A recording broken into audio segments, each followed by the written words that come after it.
Hey guys, another good evening to everybody. Just doing a check-in for myself. This is now week 2 of our new schedule, of our new life with, childcare and longer days at work and longer days of the kids away from me and, no cancer schedule, missing Jen, just, our new kind of where we're at in life. And so just checking in because I had my second grief group meeting and I feel like I take away a lot from these and then I want to share it. I guess one thing I'm learning at this grief group that Jenny and I always, realized when we started filming is that there are a lot of people out there who want information on how to go through cancer, on how to grieve, on how to cope with diagnosis, on how to caregive, everything that Jenny and I have gone through and are continuing to go through. I feel like many people on this planet, unfortunately, have to go through the same thing. And so I get this knowledge from this grief share group, and then I'm like, oh, I want to share that. I want people to hear that. That's like really good information. So I'll share that, a couple of things, and then kind of where my head's at. Because I can't decide fully about the grief share group and what it means to me. I'm a little bit on the fence with it overall. But I'll talk about that. So for those of you who are grieving, and grieving could be, the person doesn't have to be gone for you to grieve. I learned that, grieving process, if you're dealing with a terminal illness or terminal prognosis, or even just a prognosis that doesn't look great, but you still have hope, which we all do, right? But you still start grieving in your mind. You still start grieving, not the loss of the person, because they're still there with you, but the life that you thought you'd have that you do not get to have because of cancer or a lifelong illness or car accident or whatever the heck happened or happens to us. We grieve usually before that person's gone. So I know this because when I spoke to my therapist, when Jenny was really sick, and it was so hard to see her suffer, but then you want to keep her here as long as you can. And my therapist told me that you're already grieving, Kyle. You're grieving, grandparenthood with your wife that we wanted so bad. You're grieving, knowing that their kids are not going to have their mom at their wedding. You're grieving, your retirement that you want to go on. You're grieving the trips you wanted to go on with your wife and the memories and the anniversaries, and you're grieving all of that. You're grieving your healthy wife who's running around the park with her kids and lifting and throwing them in the air. You're grieving all of that. And I now look back and I absolutely was grieving all of those things while Jenny was still here. But then at the same time, you're so thankful that that person is right there next to you. You'd give anything to have them be here longer. So in this most recent group, what I gathered, a couple points that I want to make because I think they could really help someone who's going through what we're going through, what I'm going through, what my kids are going through. With grief, there's 2 forms of it mainly, right? There's sudden loss, or there's overtime loss, meaning, you get a terminal diagnosis, you get a time span, and you watch your partner kind of start to transition and pass away, however long that time period is. Or there's the, my family member was in the military and was lost in overseas or in combat, or there's a car accident, or a freak accident, or a tragedy, or whatever the case is. And so you're given these 2 kind of roadways, And I've learned thoroughly through this group and meeting a bunch of people that are the complete opposite of my story, who didn't watch their partner or their loved one or their son or daughter slowly pass. On the flip side, hi Flower, they were suddenly given a call that their loved one was gone. And the grief is no different for that person as it is for me. The grief is there, the grief is strong, and it doesn't change depending on however it happened. You lost your loved one, they're gone, and you're learning what life is without them. And your brain is searching for them and wants to bring them back and wants to cure them and wants to find out what the cause was and fix it. And that's what we do, rather than kind of accept. And I kind of talked about acceptance last week. It's stinking hard to accept, and I don't think acceptance is this clear in the line in the sand, like I accept it now, I'm good. I accept it. I accept that my wife passed away from cancer at an extremely young age, and I hate it. But I'm also mad, and I don't want to accept it, but I have to. So some of the key points that really stuck with me is that every person who's affected by that loved one, right? And Jenny had such an impact, right? Not only her family, her kids, her husband, her brother, her sister, her parents, her grandparents, her cousins, her nieces and nephews, her second cousins. I mean, Jenny had such an impact on the world and her family. And when you lose that person, I have to keep touching the screen because I'm losing sight of it. When you lose that person, this is what I came up with. It's like a ripple effect, right? That person and their loss affects the way this family functions over here. It affects the way my family, of course, functions. We lost our mom and our spouse. It affects the way her parents live out their life. It affects the way her brother and her sister go through life. It's just this giant ripple effect, and everybody grieves differently. And you can't judge a person for grieving the way they grieve.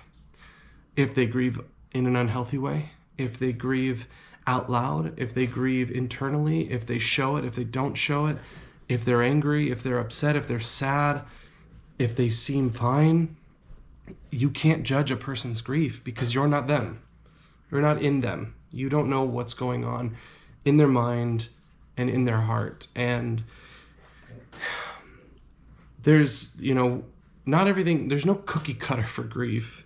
And that's what I'm learning about this grief group. And we separated the group. We asked this question, if you're an external griever or an internal griever. And they asked which we are, or are we in the middle? And like my first instinct was to say, I'm external, right? I film it. I talk about it with everybody. I cry in front of my kids often. I cry when I'm at a stoplight and the person next to me is probably staring. I cry when I'm cooking dinner. I cry when I'm alone. I show it. I don't hide it from the kids. I don't hide it from my family. I show it. But then at the same time, I can feel a lot of times when I'm internalizing it because one, I don't want to burden other people. I definitely don't want to burden my children. And it's hard when you see your kids, I'm just going to take this in the example of my kids, when I see them doing so well in a day and I hit a low point, I think the last thing you want to do as a parent is bring them down because you're struggling. So that's when I think we as grievers, whoever you are related to that person, you might say, well, I'm going to suck this up and I'm going to grieve inside. And maybe I'll let it out later. Maybe I won't. And I think that's completely up to the person. And it doesn't mean this person is struggling more or less. This person is struggling way more. It's just how we show our grief. Some people are very comfortable with talking about it and being open about it. Some people are not. I'm learning that I'm mainly external, but I float around the middle sometimes. But I let it out. I show it. I talk about it. I want to make my wife so proud in this life that we have now that I want to spread awareness of grief.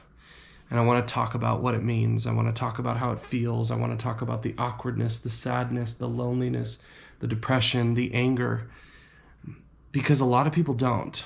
And I want to spread the word that it's okay to grieve out loud. It's okay to grieve in silence alone in your room. It's okay to feel okay for a week. It's okay to feel not okay. But no matter what you do and how you grieve, and of course this is different for everybody depending on how far they are in their grief journey. Like, I'm still very fresh. Some people are years down the line, and that doesn't make anything, it doesn't matter. But it's what you do with tools on top of all of this, right? We're all going to grieve in our own way. But then are you implementing any tools to help you get through that misery and that pain? It's very easy to say, I'm out. This is too much. I can't do it. I don't want to do it. And there's nothing that can make the situation better. I'm out. And there are days and times and minutes and hours where that feels appropriate. But I think what this group is teaching me and what I'm kind of teaching myself is, yep, absolutely feel those feelings, but get up, get up. And what can you do to better yourself in that moment? What can you do to honor your family in that moment? What could you do to honor Jenny in that moment? In that moment when you want to give up, what can you do to honor her? I had someone reach out and send me a very emotional video, and I don't remember the name. It's a show. And they sent me this clip of this show, and it's a British TV show, apparently. And it looks like, I don't have any background, but the clip that I was sent, it looks like this person who has a terminal illness is dying. And she leaves this beautiful message to her spouse, and it just got me. And it was very much like, don't go by my grave and just cry and give up. I'm not there. Don't wither away, because I'm not withering away. I am the wind. I am a free spirit. I am at peace. I am calm. And I want you to be you, and I want you to live your life. And man, it hit me that I can hear Jen all the time saying, good job for getting up and making the kids' lunches and going to work and coming home and giving them a shower and treating them with kindness and reading their favorite story. Good job for embracing the help that your family is bringing over. Good job listening to your kids the way that Jenny would. Good job for today. Go live, because if she could be here, she would be living up until her last breath. She wanted to live, not just be alive, but to live, like to go do what she wanted to do. And at the end, of course, she was so sick, all she wanted to do was be around her babies, right? And that was her doing, that was her living. And I know she would want for me and for the kids to go and live. And I'm taking that away from this group, that although you have minutes and hours and seconds that are good, you have minutes and hours and seconds that are absolutely miserable. But it's what you do to level the playing field. And you use your tools and you use your good coping skills to level it out a little bit. So that was the one major point. And then the second one were these, they call them, so I'll give you an example and then give you the name. But if you're grieving the loss of someone, or you have lost someone in your life, and it could be 20 years ago, it could have been 2.5 months ago for myself, and a certain smell hits you, or a song, or a deja vu moment, or going to a certain place, you get this grief ambush where you cannot control it. You just break down. You cry, or you shut down. Flower, no thank you, sweetie. No thank you. And I'll give an example. You guys remember when we went up to Oregon fresh after Jenny's death, and that was like the biggest grief ambush I've ever so far have felt, where everything reminds you of that person. Every single smell, sight, and sound gets you, right? And that's called a grief ambush. So if you're out somewhere, or you're at work, or you're at home, and something reminds you of that person, or a smell, or a picture, or a song, or a show, or just a thought enters your head and you just can't control that you're breaking down, it's called a grief ambush. And those are healthy because you're remembering that person. You're remembering, hopefully, a sweet thought of that person, a sweet memory of that person, something they enjoyed. And you try to turn it into a good, happy thought. So when those hit me, like right now, try to think of how much Jenny loved Oregon, how much she loved every part of it. How much she loved going there and seeing her best friend and seeing her kids and being in the beautiful weather. And you just try to think of the happy memories associated with that grief ambush. And another thing I learned too is that if a certain person in your house or next to you or another family member is grieving the loss of this person in a completely different way, and they say, you know, turn that song off because it reminds me of that person, I can't take it, we need to do our best to respect that, because that's their grieving. And although sometimes it's hard, we have to respect everybody's way of grieving. But one thing I'll never do is be quiet about my wife. I'll never shut it down. I'll never shut down thoughts about her. I'll never shut down the kids talking about her or wanting to watch videos of her or wanting to read cards from her or wanting to talk about anything about their mom. None of that will be shut down, ever. I made that promise to Jen. I made that promise to myself and to my kids, that no matter what happens in the future and however far down the line, she can be talked about at any time and should be. And we need to embrace that. So grief ambushes hit hard, and they happen at all points in the day. At all points. And then going off the topic of firsts, or not firsts, that's my next one. That's my next point. I want to go back to, my 1 second at a time from this group that they taught me.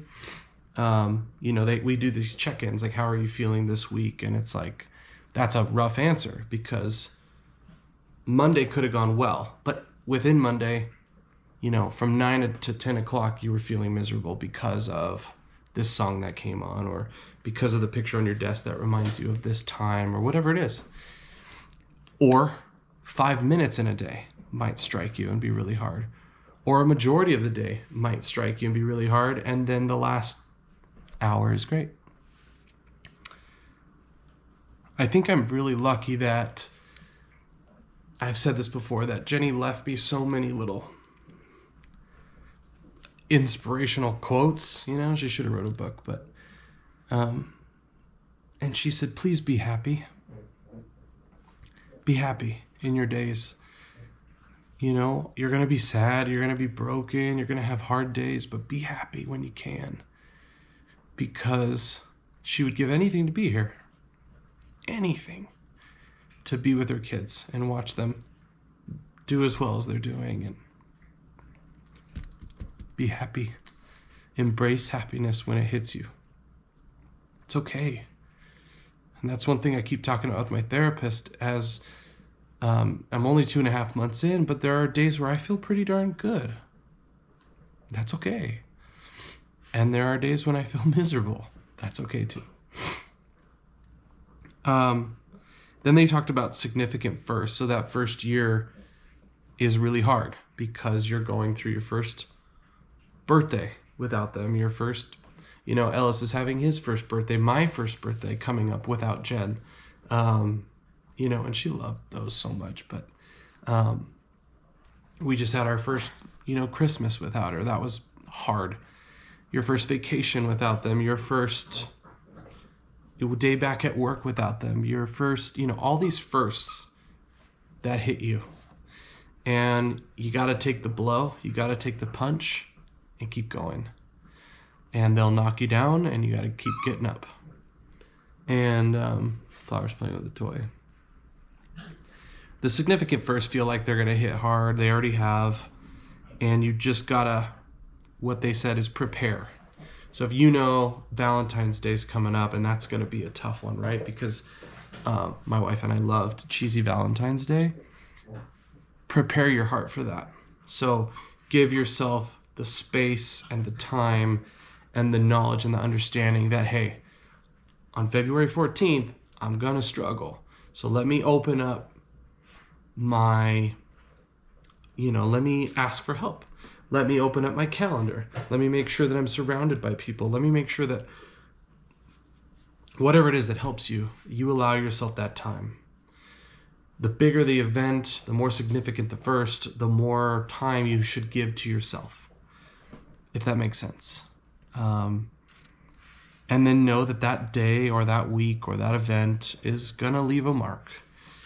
Because we, the joy in holidays and love and, vacations is being with the people you love and sharing that memory with them. And then when they're not there, it's all you want to do is share it with them. So prepare your heart and your mind for those moments. And the last bit is documenting your progress, whether that's through video or your writing. Talk about your progress. Where were you yesterday? Where are you today? Where were you an hour ago? Where are you now? Where were you 5 minutes ago? Where are you now? Track your progress, because we need to see that we are making progress. And even if it's the tiniest progress you've ever seen, embrace it. And that was the strategy Jenny and I took with cancer, is even if you get one tiny better scan by just a millimeter, celebrate it. Flower. Thank you. Embrace that little tiny victory. If you get one day in your grief where you did something you enjoyed, whatever it is, and for at least a little couple minutes out of that event you were distracted and you did something that you enjoyed, embrace that feeling and celebrate that little victory, even if it's tiny. Because those are going to get bigger and bigger and bigger. And I guess what I've been told by my therapist is the farther you get away from the event, you do not get over it, and you do not get just better. And you don't reach a platform and say, okay, now I'm over it. You learn to live with it in a way you never thought you could. And as you go through these significant firsts and as you keep doing life, hey, no thank you, then you learn to live this life without them, but then with them spiritually. So, and I'm going to steal an example, but I'm going to kind of turn it into my own way, so I'm not completely stealing this from this person, but somebody shared in the video that grief is kind of like, obviously, this storm, this fog.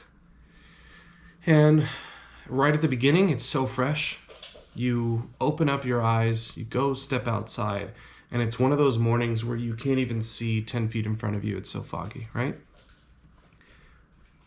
But then maybe in 5 days, the fog lifts a little bit, and it's just kind of that misty fog where you can see a little, but it still sucks. Then maybe a year down the line, you have less totally impacted fog and more so spread out fog, and maybe even just a little bit of clear sky once in a while. Then eventually a cloudy day. Then eventually a sunny day. then eventually a day with a rainbow. And then next day, wow, the fog is thick. That doesn't mean you're failing in your grief journey. It doesn't mean you've gone backwards. It doesn't mean you're doing worse. That's just how grief works, I think, because that's what I'm hearing. So although I'm fresh, I have felt some days where I'm like, hey, look at my kids. Look at what my wife has set up for us. This is great. We're doing okay. We're making it, and Jenny would be so proud. I can see a little sky, right? And some days it's just cloudy, and I don't see anything. And I think the more we practice our skills, think happy thoughts about that person, embrace that person. You know, we can't run away from grief. The farther you try to run from grief, the more hurt you're going to be, I think. We need to stop trying to run away from it and just stay put. Wait for these feelings to come. Wait for them to pass. Wait for them to get stronger. Just embrace them. Good, the bad, the ugly. And I think in time, it'll have to get a little better.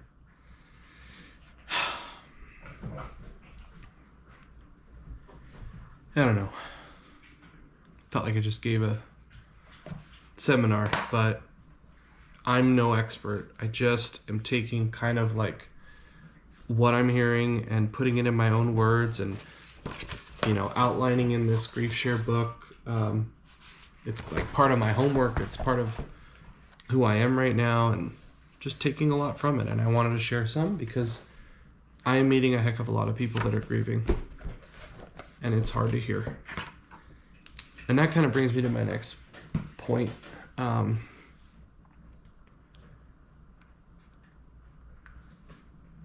can't decide if the grief group is 100% for me. I'm trying to decide. And it's not to say anything bad about the group, but you know, you're going to a group of very broken individuals, including myself. So if you're having a week where you might see the clouds breaking up a little, maybe a little sun's peeking through, or maybe just the fog's a little less dense. Sometimes, at least in these 2 weeks, when you go to this group, it tends to get very thick again because there's a lot of sad souls in one room. So I'm trying to decide if it's the best mentally for me. Because I want to keep doing it. I've met a couple people there that I feel like I could help, even though I'm broken too. But I can't decide if it's the best for my grief journey right now. Maybe it's too soon. Maybe it's not the type of support I'm looking for. Maybe I'm looking for more of an individual therapy. Maybe I'm looking for more of a Bible study. I don't know. But it's like, right now I'm not 100% that it's something that's benefiting me. But it's still so fresh that I also want to give it more time so I can truly evaluate it. They made us promise to go to 3. I've been to 2. But I'm trying to do all the things they say. I'm doing the homework, I'm journaling, I'm documenting, I'm sharing, and then they even challenged us last week and said, try to invite someone in that ripple of your grief to the next session. This is a hard one for me because a lot of people are not ready to do this or don't want to, and that's okay. I have to respect everybody's, and flower. And so I asked Jenny's brother if he wanted to do it.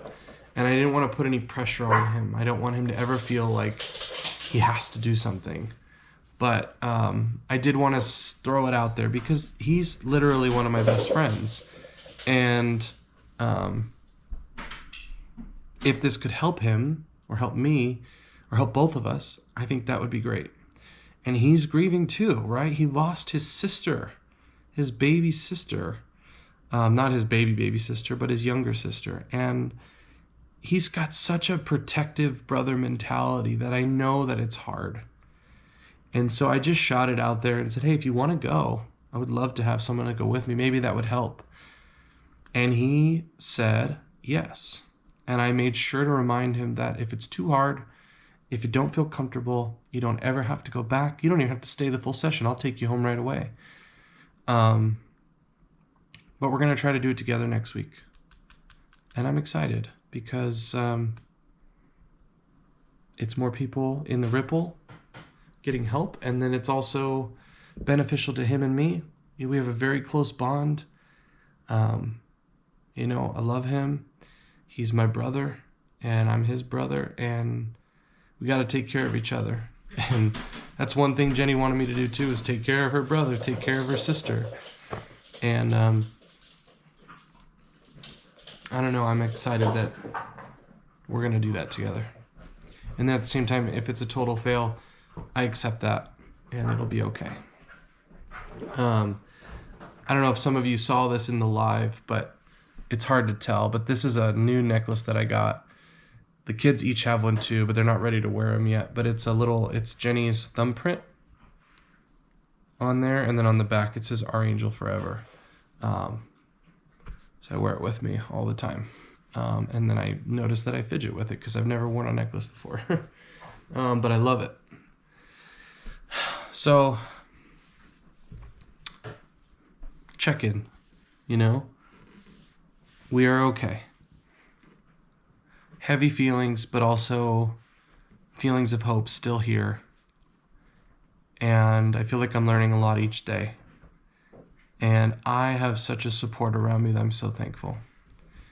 The texts that I get, the people at my work, my family, I'm truly blessed to have so many great people and friends that we've made along the way. This group, I start another group tomorrow that I'll tell you guys about.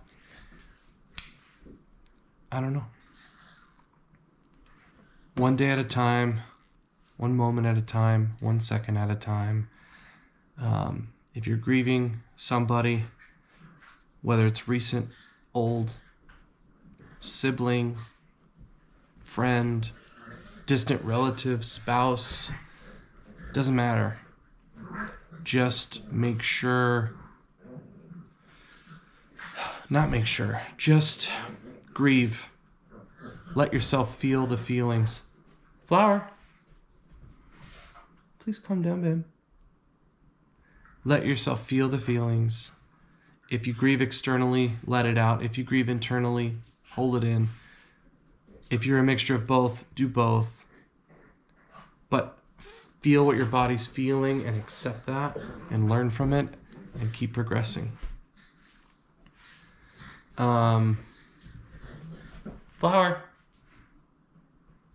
But until next time, guys, thank you for listening. This turned out to be a kind of like a therapy session for me. I like to recap the things I learn, and it helps me to revisit the topics, and I feel like I learn even more from the teachers in the group, from the participants in the group, and now kind of repeating some of it and writing some of it out. It makes me feel like I'm learning so much more. So thank you for listening.